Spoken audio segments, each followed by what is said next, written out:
नमस्कार, आप देख रहे हैं दबंग हेडलाइंस।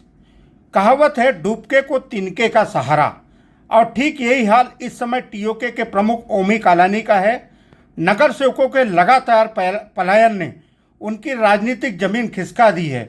इसके लिए कल यानी शनिवार को उल्लासनगर की राजनीति में एक नया समीकरण को आगाज मिला है।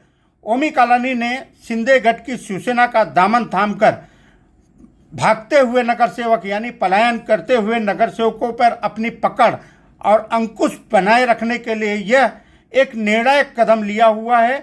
हाल ही में कालानी गुट के कई कद्दावर नगर सेवक, माजी नगर सेवक संजय सिंह चाचा, प्रभुनाथ गुप्ता, हेमा पिंजानी झा, सुचित्रा सिंह और सुजीत चक्रवर्ती जैसे कई कद्दावर नगर सेवकों ने टीओके को छोड़कर बीजेपी के प्रदेश अध्यक्ष रविंद्र चौहान की मौजूदगी में भाजपा का दामन थाम लिया है। इन नेताओं के भाजपा में शामिल होने के बाद कालानी की मानो नींद हराम हो गई थी। बचे हुए माजी नगर सेवकों पर पकड़ बनाए रखने और अपनी साख बचाने के लिए आखिरकार ओमी कालानी को झुकना पड़ा।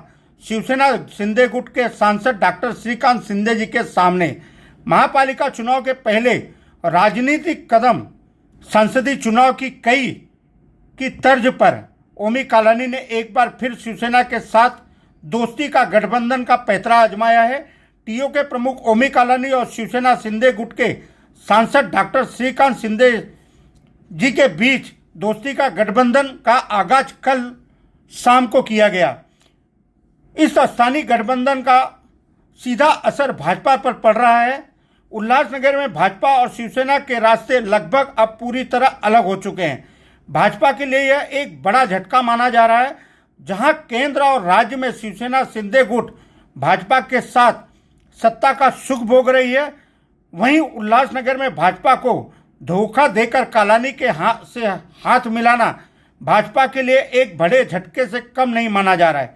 राजनीतिक हलकों में इस गठबंधन को लेकर चर्चाएं तेज हैं। कहा जा रहा है कि शिवसेना की यह चाल न सिर्फ उल्लासनगर बल्कि राज्य की राजनीति में भी बड़ा भूचाल ला सकती है। गद्दारी पुराण की चर्चा शुरू हो चुकी है। भाजपा समर्थक शिवसेना शिंदे गुट की इस चाल को गद्दारी पुराण करार दे रहे हैं। भाजपा नेताओं का कहना है कि गद्दारी का यह सिलसिला ज़्यादा दिन नहीं चलेगा और अंततः भाजपा ही इसका करारा जवाब देगी। आगामी महापालिका चुनाव से पहले बना यह गठबंधन निश्चित ही रूप से उल्लासनगर की राजनीति को दिलचस्प बना चुका है।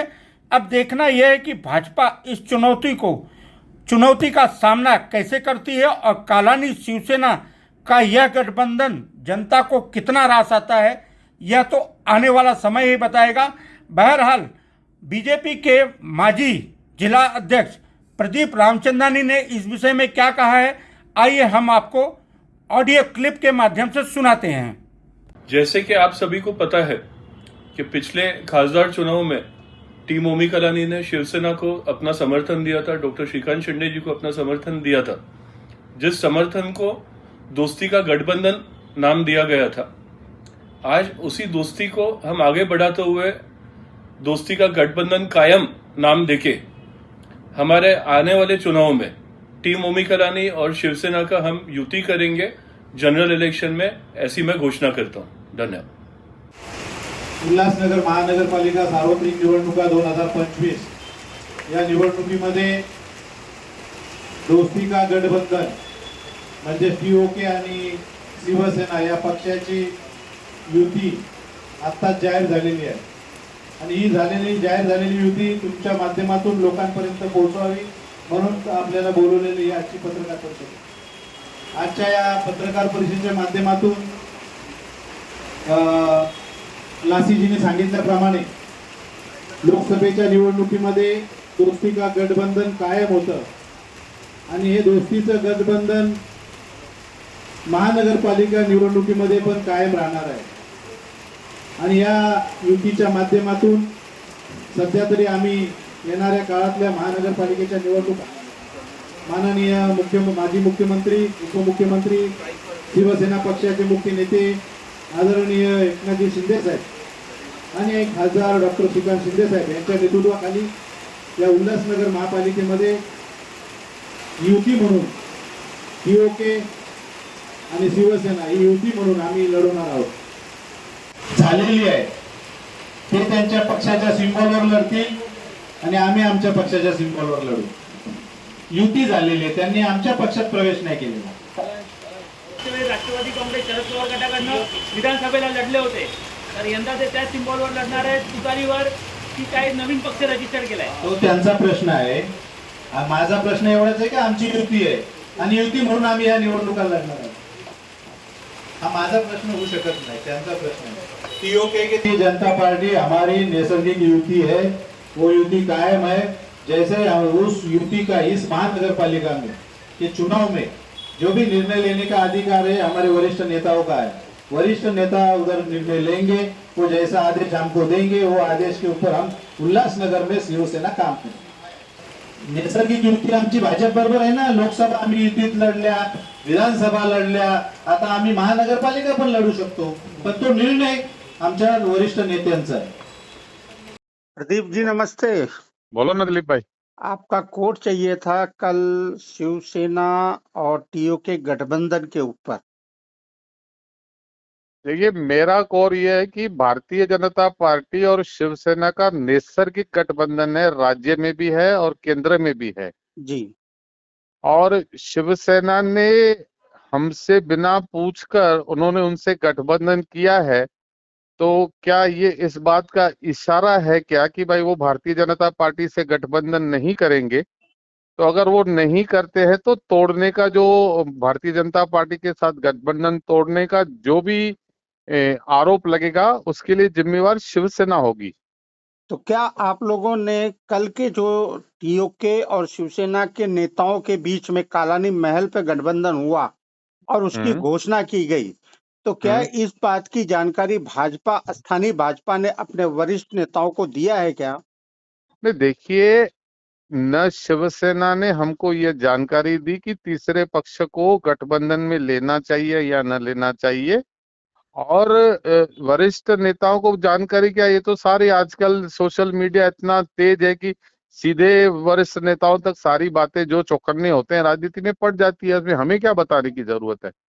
नहीं, फिर भी क्या है, स्थानीय आगामी महानगर पालिका का चुनाव है ये, और अब चुनाव इस बारे में मैं समझता हूँ मेरा अध्यक्ष जो है पार्टी का वो बताएगा। ये मुझे ऐसा लग रहा है, जो आप मुझसे कोट कर रहे हो भारतीय जनता पार्टी का पूर्व अध्यक्ष होने के नाते, जी तो मुझे ऐसा लगता है कि शिवसेना के साथ हमारा नैसर्गिक गठबंधन है, और ऐसे किसी गठबंधन में जाने से पहले भारतीय जनता पार्टी के स्थानीय नेताओं को उन्होंने विश्वास में लेना चाहिए था, जो उन्होंने नहीं लिया। क्योंकि इसके पहले विधानसभा जो चुनाव हुए थे, कालानी जो ओमी कालानी, वो राष्ट्रवादी शरद पवार गठ से चुनाव लड़े थे और बीजेपी के आमदार के सामने लड़े हुए थे कुमार अलानी जी के, और कुमार अलानी जी के बीजेपी के, जैसे आपने बताया, नैसर्गिक हमारी युति है, तो उस समय शिवसेना बीजेपी को पूरी तरह समर्थन करके आमदार चुनाने में मदद किए थे, लेकिन आज सिचुएशन कुछ दूसरी दिखाई पड़ने लग गई है।